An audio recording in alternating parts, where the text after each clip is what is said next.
Hello, નમસ્કાર વિદ્યાર્થીઓ. ધોરણ 12 સમાજશાસ્ત્રમાં ચેપ્ટર આપણે 4 છે એ શું કરેલા છે, પૂર્ણ છે એ કરેલા છે.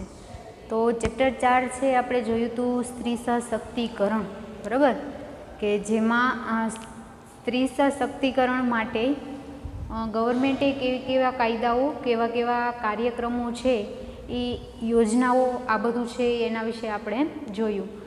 લોક સંસ્કૃતિ વિશે છે એ પણ આપણે જોયું. એટલે ચેપ્ટર 4 સુધી છે એ આપણે લોક સંસ્કૃતિ છે, કલા સંસ્કૃતિ, કેવા સમુદાયો આવે, વિવિધ પ્રકારના ધર્મો છે એ આપણે કેવી રીતે છે એ ભારતમાં એની ઉજવણી છે એ કરવામાં આવે.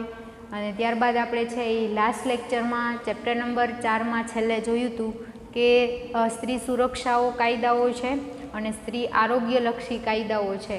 કેવા કાયદાઓ કઈ સાલમાં અને એના હેતુઓ શું હતા, બરાબર, કે કેવા કાયદાઓ બહાર પાડ્યા કઈ સાલમાં. એટલે ઈસવીસન 1948માં 2-3 કાયદાઓ છે એ બહાર પાડવામાં આવ્યા હતા. એટલે સ્ત્રીને સુરક્ષા માટેના કાયદાઓ અલગ હતા અને એને આરોગ્યલક્ષી કાયદાઓ પણ કેવા હતા, અલગ અલગ આપેલા હતા. પછી જે કાયદાઓ આપેલા હતા એનો હેતુ શું હતો, બરાબર, કે શા માટે આ કાયદાઓ બહાર પાડવામાં આવ્યા. તો જેમ કે આરોગ્યલક્ષી કાયદાઓમાં હતું કે સતી પ્રથાનો જે કાયદો હતો 1948માં હતો, બરાબર, પછી નાબૂદ થઈને કંઈક 1953માં છે એ પાછો બહાર પાડવામાં આવ્યો. એનો હેતુ શું હતો તો કે સ્ત્રી છે, વિધવા સ્ત્રી હોય એની જિંદગી એટલે કે એના જીવનની સુરક્ષા માટેનો હેતુ એનો આપેલો હતો, બરાબર. એટલે આવા અલગ અલગ પ્રકારની યોજનાઓ જોઈ આપણે સામાજિક ક્ષેત્રે, આર્થિક ક્ષેત્રે, શૈક્ષણિક ક્ષેત્રે, આ બધા ક્ષેત્રોમાં સ્ત્રીને આરોગ્ય ક્ષેત્રે, આ બધા ક્ષેત્રોમાં એને કેવી યોજનાઓ આપી હતી, કેવા કાર્યક્રમો કરી અને એને પ્રોત્સાહન આપવામાં આવતું હતું, એનું રક્ષણ છે એ કેવી રીતે થતું હતું, આ બધું આપણે ચેપ્ટર નંબર 4માં જોયું. હવે ચેપ્ટર નંબર 5માં આપેલું છે પરિવર્તનની સામાજિક અને સાંસ્કૃતિક પ્રક્રિયાઓ. જો હવે આપણે સામાજિક પરિવર્તન છે એ 11માં જોઈ ગયા છે કે સામાજિક પરિવર્તન કોને કહેવાય, અને સામાજિક પરિવર્તન એક સતત ચાલતી ઘટના છે, બરાબર. બધામાં પરિવર્તન આવતું હોય, જેમ કુદરત પરિવર્તન કરે એવી રીતે સમાજમાં પણ શું થતું હોય, પરિવર્તન છે એ કરવામાં થતું હોય છે. તો આપણે છે એ આજે સામાજિક પરિવર્તન અને સાંસ્કૃતિક પરિવર્તન છે એ જોવાનું છે, બરાબર. એટલે સૌપ્રથમ તો પહેલાં સામાજિક પરિવર્તન છે એ કોને કહેવામાં આવે, તો કે સામાજિક પરિવર્તન એક છે એ કેવી પ્રક્રિયા છે તો કે સતત ચાલતી એક પ્રક્રિયા છે જે સાર્વત્રિક પ્રક્રિયા કહેવામાં આવે. એટલે જો કુદરતી રીતે ફેરફાર થતો હોય, એટલે કુદરતી પરિવર્તન આવતું હોય તો સમાજમાં પણ શું થતું હોય, પરિવર્તન છે એ આવતું હોય છે. જેમ કે દાખલા તરીકે પહેલાં છે એ આપણે શું કરતા, કુટુંબના બધા ભેગા મળી અને નીચે જમીન પર છે એ જમતા, અને હવે એમાં પરિવર્તન આવ્યું, બરાબર. એટલે શું થયું, ડાઇનિંગ ટેબલ ઉપર છે એ જમવામાં આવે છે. એવી જ રીતે બધામાં શું થતું હોય તો કે થોડું બધું પરિવર્તન થતું હોય, અને પરિવર્તન છે એ એક પ્રક્રિયા છે, અને પરિવર્તન એ કુદરતનો નિયમ છે, અને પરિવર્તન હોવું પણ જરૂરી છે. એટલે આ એનું ઉદાહરણ આપેલું હતું આપણને કે આવા છે એ પરિવર્તન થઈ શકે છે. હવે આપણે પશ્ચિમીકરણ છે, ઉદારીકરણ છે, વૈશ્વિકીકરણ છે, સાંસ્કૃતિકરણ છે, સામાજિકકરણ છે, આ બધા શબ્દો આપણે જાણીએ છીએ, પણ આ બધા શબ્દોમાં પરિવર્તન છે એ હોવું જરૂરી છે. તો હા, આ બધી બાબતોમાં શું થાય, પરિવર્તન હોવું જરૂરી છે.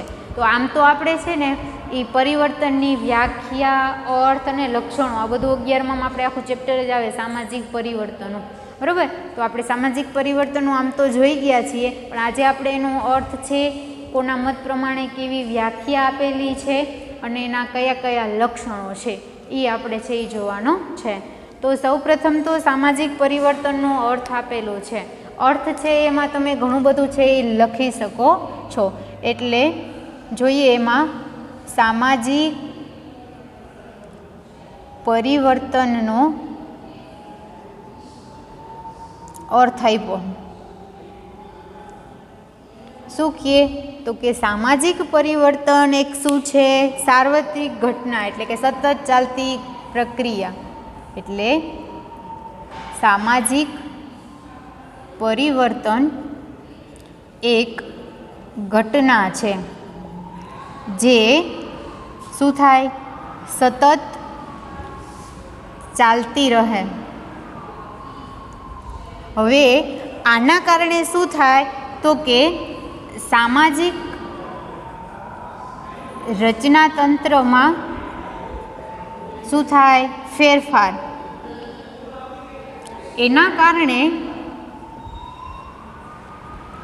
તેના કારણે સામાજિક સંસ્થાઓમાં પણ શું થાય, ફેરફાર જોવા મળે, જેને સામાજિક પરિવર્તન કહી શકાય. બરોબર, આ શું હતું એનો અર્થમાં આપણે ઘણું બધું લખી શકીએ. સામાજિક પરિવર્તન છે, ઘટના છે, સતત ચાલતી ઘટના છે, સાર્વત્રિક ઘટના છે, જેના કારણે શું થાય, સામાજિક રચનાતંત્રમાં ફેરફાર થાય. એના કારણે છે એ સામાજિક સંસ્થાઓમાં પણ શું થવા માંડ્યો, ફેરફાર છે એ થવા માંડ્યો. સામાજિક સંસ્થાઓ એટલે તો કે આપણે 11માં જોઈ ગયા. સામાજિક સંસ્થાઓમાં કેવી કેવી સંસ્થાઓ હોય તો કે કુટુંબ છે, જ્ઞાતિ સંસ્થાઓ છે, પછી લગ્ન સંસ્થાઓ છે.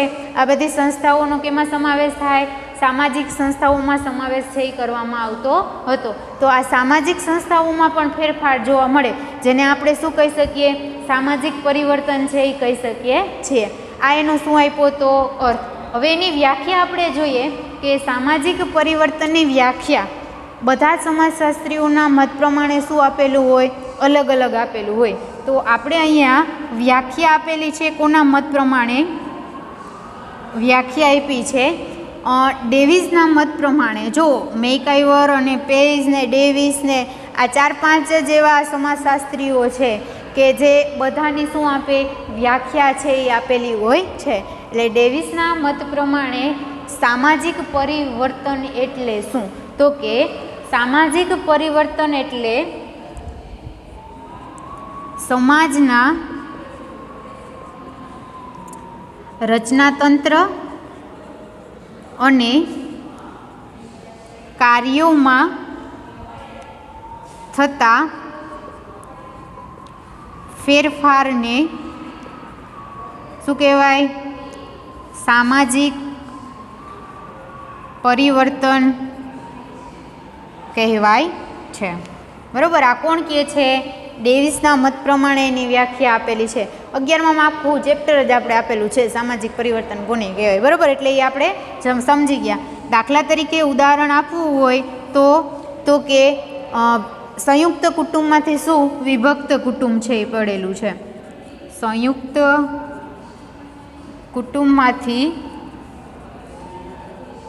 વિભક્ત કુટુંબ, આ શું થયું, સામાજિક પરિવર્તન કે જે રચનાતંત્ર અને કાર્યમાં શું લાવે, પરિવર્તન. પછી બીજું ઉદાહરણ આપ્યું છે આપણને કે કુટુંબના સભ્યો છે એ મનોરંજન પૂરું પાડતા, એના બદલે હવે કોણ, ટીવી ને સિનેમા ઘરો છે એ બહાર પાડે. એટલે કુટુંબના સભ્યોને બદલે ટીવી ને સિનેમા ઘરો, આ બધા શું થાય, મનોરંજન છે એ પૂરું પાડે.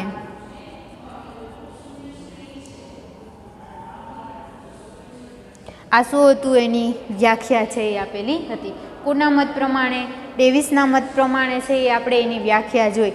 એ શું કહે તો કે વ્યાખ્યા હોય હંમેશા કેવી હોય, મર્યાદિત શબ્દમાં જ આપેલી હોય. એટલે એ એવું કહે છે સામાજિક પરિવર્તન એટલે સમાજના રચનાતંત્ર અને એના કાર્યોમાં જે ફેરફાર કરવામાં આવે એને શું કહેવાય, સામાજિક પરિવર્તન છે એ કહેવામાં આવે. અને ફેરફાર થાય, મોટા ફેરફારો કરવામાં આવે, જુદા જુદા ફેરફારો જ્યારે થતા હોય, મોટા ફેરફારો, ત્યારે એ પરિવર્તન કહેવામાં આવે. નાના મોટા ફેરફારો થતા જ હોય.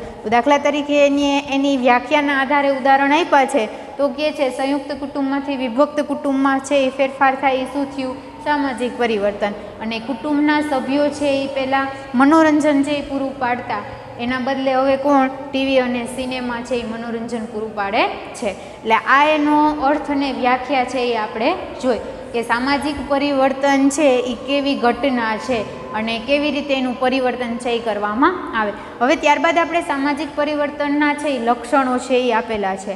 જોઈએ લક્ષણો. એટલે સામાજિક પરિવર્તન છે એના લક્ષણો છે એ આપેલા છે. તો જોઈએ આપણે અર્થને વ્યાખ્યા છે એ પૂરી કરી. સામાજિક પરિવર્તનના લક્ષણો.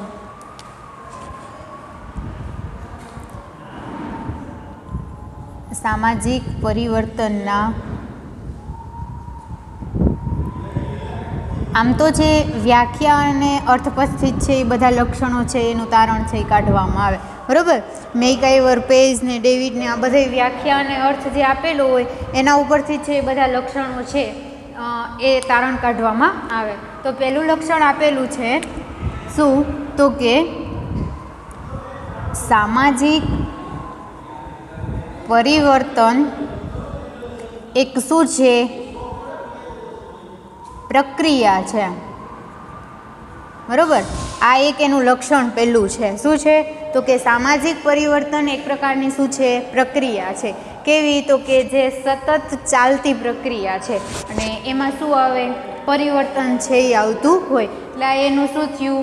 પહેલું લક્ષણ, સામાજિક પરિવર્તન એક પ્રક્રિયા છે. બીજું લક્ષણ શું કહે? તો કે બીજું એવું કહે સામાજિક પરિવર્તન એ સાર્વત્રિક પ્રક્રિયા છે. શું? સાર્વત્રિક પ્રક્રિયા છે. હવે સાર્વત્રિક પ્રક્રિયા શા માટે કહેવાય? તો કે બધેમાં પરિવર્તન છે એ આવતું જ હોય, બરાબર.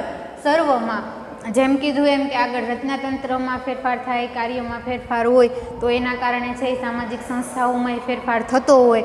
તો આ કેવી પ્રક્રિયા છે? સાર્વત્રિક પ્રક્રિયા જે સતત ચાલતી હોય છે. આ એક સાર્વત્રિક પ્રક્રિયા છે. ત્યારબાદ ત્રીજું લક્ષણ એવું કહે છે શું? તો કે સામાજિક પરિવર્તન એ રચનાતંત્રમાં ફેરફાર સૂચવે છે. આ ત્રીજું એનું લક્ષણ. શું કહે? તો કે સામાજિક પરિવર્તન કેમાં ફેરફાર સૂચવે? તો કે રચનાતંત્રમાં. જો વ્યાખ્યામાં આપેલું છે. દાખલા તરીકે એનું ઉદાહરણ જોતું હોય આ લક્ષણનું તો આપણે જો અહીંયા આપેલું જ છે. શું? તો કે સંયુક્ત કુટુંબમાંથી વિભક્ત કુટુંબ. આ શું થયું? રચનાતંત્રમાં ફેરફાર સૂચવે, બરાબર. સમાજનું કુટુંબ છે, સંયુક્ત કુટુંબ એ રચનાતંત્રમાં શું કર્યું? ફેરફાર. અને ત્યારબાદ આપણે ચોથું લક્ષણ કીધું છે સામાજિક પરિવર્તન એ કાર્યોમાં ફેરફાર સૂચવે. શું કહે? સામાજિક પરિવર્તન એ કાર્યોમાં ફેરફાર સૂચવે છે. કેવા કાર્યો? તો વ્યાખ્યામાં બધું આપેલું છે. આ લક્ષણો બધા કેના ઉપરથી છે? વ્યાખ્યા ઉપરથી જ આપ્યા છે. દાખલા તરીકે ઉદાહરણમાં આપવું હોય તો કે પહેલાં કુટુંબના સભ્યો છે એ શું કરતા હતા? કુટુંબમાં મનોરંજન પૂરું પાડતા હતા. હવે કોણ? તો કે ટીવી અને સિનેમા દ્વારા મનોરંજન. આ શું થયું? કાર્યમાં ફેરફાર. એટલે પહેલાં કુટુંબના સભ્યો મનોરંજન પૂરું પાડતા, અત્યારે ટીવી ને સિનેમા. આ શું થયું? કાર્યોમાં ફેરફાર, બરાબર. એટલે આ એનું ચોથું લક્ષણ આપેલું છે. પાંચમું લક્ષણ શું કહે? તો કે સામાજિક પરિવર્તન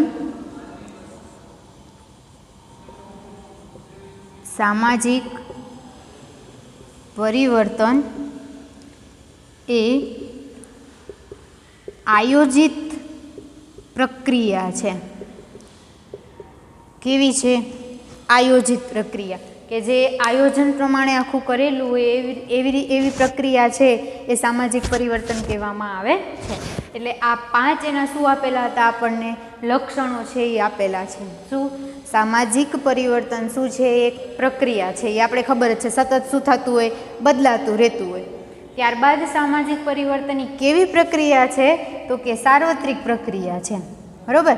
સાર્વત્રિક પ્રક્રિયા શા માટે કહીએ તો કે બધે પરિવર્તન થતું જ હોય, સમાજમાં થાય, કુદરતી રીતે પણ શું થતું હોય, પરિવર્તન, સમાજમાં પરિવર્તન થતું હોય, એના કારણે છે સામાજિક સંસ્થાઓ એમાં પરિવર્તન થતું હોય, તો એ કેવી પ્રક્રિયા થઈ, સાર્વત્રિક પ્રક્રિયા છે એ કહેવામાં આવે. ત્રીજું શું કહે, સામાજિક પરિવર્તન કેમાં ફેરફાર સૂચવે, રચનાતંત્રમાં. એ આપણે વ્યાખ્યામાં કીધું હતું કે આ ડેવિસ છે એવું કહે છે રચનાતંત્ર કાર્યમાં ફેરફાર સૂચવે, એવું માને એને સામાજિક પરિવર્તન કહેવાય. રચનાતંત્રમાં ફેરફાર એટલે તો કે સંયુક્ત કુટુંબમાંથી વિભક્ત કુટુંબમાં પરિવર્તન થાય, એ કેવું થયું, રચનાતંત્રમાં ફેરફાર સૂચવે. પછી ચોથું એનું લક્ષણ શું કહે, સામાજિક પરિવર્તન શું છે, કાર્યોમાં ફેરફાર સૂચવે. એમાં તો કે પહેલાં છે એ કુટુંબના સભ્યો છે કુટુંબને મનોરંજન પૂરું પાડતા, અને અત્યારે ટીવી અને સિનેમા છે એ મનોરંજન પૂરું પાડે. આ શું થયું, એ કાર્યોમાં ફેરફાર સૂચવે. પાંચમું શું કહે, સામાજિક પરિવર્તન એ આયોજિત પ્રક્રિયા છે, કે આયોજન પ્રમાણે છે બધું એમાં પરિવર્તન છે એ આવતું હોય. એટલે આ હતું સામાજિક પરિવર્તનના લક્ષણો. આપણે આખું ચેપ્ટર છે એ જોયેલા છે. એટલે સામાજિક પરિવર્તનનો અર્થ, એની વ્યાખ્યા અને એના લક્ષણો છે એ આપણે જોયા. હવે સાંસ્કૃતિક એટલે સાંસ્કૃતિક પરિવર્તનો કેવા હોય, બરાબર. હવે આપણે આગળ લોક સંસ્કૃતિ બધું આપેલું હતા. સાંસ્કૃતિક પરિવર્તન એટલે સાંસ્કૃતિક કોને કહેવાય, તો કે આપણે જે કલા, વિજ્ઞાન, તત્વજ્ઞાન જે આ બધું આપેલું છે, આમાં બધામાં જો ફેરફાર કરવામાં આવે એને શું કહેવાય, સાંસ્કૃતિક પરિવર્તન કહેવામાં આવે, બરાબર. કલામાં, વિજ્ઞાનમાં આપણી પાસે કંઈ કળા હોય, આ બધેમાં જો ફેરફાર થતો હોય તો એ સાંસ્કૃતિક ફેરફાર છે એ કહેવામાં આવે છે. તો સાંસ્કૃતિક પરિવર્તન છે એ કોને કહેવાય, એનો અર્થ, એની વ્યાખ્યા અને એના લક્ષણો છે એ આપણને આપેલા છે. આજે જે આપણે જોયું સામાજિક પરિવર્તનનો અર્થ, એની વ્યાખ્યા અને એના લક્ષણો, એકવાર રિપીટ કરી લઈએ પાછું ફરીથી, કોને કહેવાય. આમ તો આપણે જોયેલું છે ને ખબર જ છે. એ સામાજિક પરિવર્તન એટલે તો કે પરિવર્તન છે ને એ એક પ્રકારની શું છે, ઘટના છે, અને જે સતત ચાલતી ઘટના છે, બરાબર. પરિવર્તનની કુદરતનો શું છે, નિયમ છે. એટલે કુદરતી રીતે પણ શું થતું હોય, એમાં ફેરફાર. પણ જ્યારે મોટા ફેરફારો કરવામાં આવે ને ત્યારે એ પરિવર્તન થયેલું કહેવાય. નાના મોટા ફેરફારો છે એ શું થતા જ હોય છે, બરાબર. એનું ઉદાહરણ આપણે જોયું, કેવા મોટા ફેરફારો થાય તો કે પહેલાં છે એ આપણે બધા નીચે બેસી અને શું કરતા હતા, જમતા હતા, ને હવે બધા શું કરે, એમાં પરિવર્તન આવ્યું અને ડાઇનિંગ ટેબલ ઉપર બેસી અને છે એ જમવા લાગ્યા છે. તો આ બધું શું થયું, પરિવર્તન થયું. કેવું, તો કે સામાજિક પરિવર્તન છે એ ફેરફાર કરવામાં આવ્યું છે. પછી વૈશ્વિકીકરણ જોયું, સામાજિકીકરણ, બધેમાં ઉદારીકરણ, આ બધેમાં શું કરવામાં આવ્યું, સાંસ્કૃતિકરણ, બધેમાં ફેરફારો છે એ જોવા મળે. એટલે બધેના ફેરફારો એ જ એક પરિવર્તન. મોટા ફેરફારો થાય તો એ મોટું પરિવર્તન છે એ લાવવામાં આવ્યું. ત્યારબાદ આપણે એનો શું જોયો, અર્થ જોયો. શું કહે અર્થમાં, તો કે સામાજિક પરિવર્તન છે એ એક પ્રક્રિયા છે, એક ઘટના છે, અને જે સતત ચાલતી ઘટના છે એ કહેવામાં આવે. અને સામાજિક રચનાતંત્રમાં ફેરફાર થાય એના કારણે સામાજિક સંસ્થાઓમાં ફેરફાર કરવામાં આવે. આ ફેરફાર જે જોવા મળે એને સામાજિક પરિવર્તન કહેવામાં આવે. સામાજિક સંસ્થાઓમાં કોનો સમાવેશ થાય, તો કે કુટુંબ સંસ્થા છે, જ્ઞાતિ સંસ્થા છે, લગ્ન સંસ્થા છે, આ બધી સંસ્થાઓને સામાજિક સંસ્થાઓ તરીકે ઓળખવામાં આવેલા હતા. પછી તો કે એની વ્યાખ્યા જોઈ, અલગ અલગ સમાજશાસ્ત્રીઓના મત પ્રમાણે આપેલી હોય. તો લગભગ એ 2-3 સમાજશાસ્ત્રીઓના નામ છે તમારે યાદ રાખી જ લેવાના હોય. લગભગ વ્યાખ્યાઓનો અર્થ છે ને એ 2-3 સમાજશાસ્ત્રીઓના મત પ્રમાણે જ આપેલી હોય. એક મેકઆઈવર અને પેજ અને ક્રિસ્ટિક ડેવિડ જે સમાજશાસ્ત્રી આપેલા છે. તો ડેવિસ છે એ સામાજિક પરિવર્તનને શું માને છે, તો કે સામાજિક પરિવર્તન એટલે સમાજના રચનાતંત્ર અને એના કાર્યમાં જે ફેરફાર થાય એને એ શું માને, સામાજિક પરિવર્તન છે એ કહે છે. અને બે એના ઉદાહરણ આપ્યા, રચનાતંત્રના અને કાર્યના. કેના, તો કે રચનાતંત્રમાં પહેલું ઉદાહરણ આપ્યું છે અને કાર્યોમાં બીજું ઉદાહરણ આપ્યું છે. રચનાતંત્રમાં કેવી રીતે ફેરફાર થાય અને કાર્યોમાં કેવી રીતે ફેરફાર. ત્યારબાદ આપણે શું આપ્યું છે, એના લક્ષણો છે એ જોયા કે સામાજિક પરિવર્તનના કેવા કેવા લક્ષણો હોય. તો એનું પહેલું લક્ષણ યાદ રાખવું, સામાજિક પરિવર્તન શું છે, તો કે એક પ્રક્રિયા છે. કેવી પ્રક્રિયા, તો કે સાર્વત્રિક પ્રક્રિયા. આ એનું શું થયું, બીજું લક્ષણ. એક પ્રક્રિયા છે, કેવી પ્રક્રિયા? સાર્વત્રિક પ્રક્રિયા. પછી ત્રીજું લક્ષણ શું કહે? સામાજિક પરિવર્તન. કેમાં ફેરફાર સૂચવે? રચનાતંત્રમાં ફેરફાર સૂચવે. દાખલા તરીકે ઉદાહરણ આપવું હોય તો કે સંયુક્ત કુટુંબમાંથી વિભક્ત કુટુંબમાં પરિવર્તન થાય, આને શું કહેવાય? રચનાતંત્ર કહેવામાં આવે. આ રચનાતંત્રમાં ફેરફાર સૂચવું આવું કહેવાય. ચોથું લક્ષણ શું કહે? તો કે સામાજિક પરિવર્તન કાર્યોમાં ફેરફાર સૂચવે. તો કે કેવું કાર્ય? તો કે એની વ્યાખ્યા ઉપરથી જ બધા લક્ષણો આપ્યા કે પહેલાં છે કુટુંબના સભ્યો કુટુંબને મનોરંજન પૂરું પાડતા હતા, અત્યારે શું? ટીવી અને સિનેમા છે એ પૂરું પાડે છે. અને પાંચમું છે સામાજિક પરિવર્તન એ કેવી પ્રક્રિયા? તો કે આયોજિત કરેલી, બરાબર? આયોજન પ્રમાણે છે એની આખું પરિવર્તન છે આવતું હોય, એટલે આયોજિત પ્રક્રિયા આપેલી છે. એટલે આ હતો સામાજિક પરિવર્તનનો ટોપિક, અર્થ, વ્યાખ્યા અને લક્ષણો. હવે આપણે આપેલું છે સાંસ્કૃતિક પ્રક્રિયાઓ કેવી હોય, સાંસ્કૃતિક પરિવર્તન કેવું હોય અને સાંસ્કૃતિક પરિવર્તનના લક્ષણો છે એ કેવા હોય, બરાબર? કે કલા અને વિજ્ઞાનને મોટા આપણી જે સાંસ્કૃતિક હોય એમાં જે ફેરફાર કરવામાં આવે એને શું કહેવાય? તો કે એ સાંસ્કૃતિક પરિવર્તન કહેવામાં આવે. આમ તો પરિવર્તન કીધું તું જ કે થતું જ હોય, પણ જ્યારે મોટા ફેરફારો થાય ને ત્યારે એને પરિવર્તન થયેલું કહેવામાં આવે છે. એટલે આજનો આપણો આ ટોપિક હતો એ શું પૂર્ણ કરવામાં આવે છે. હવે આપણે પછી સાંસ્કૃતિક ફેરફારો છે એ બધા જોઈશું.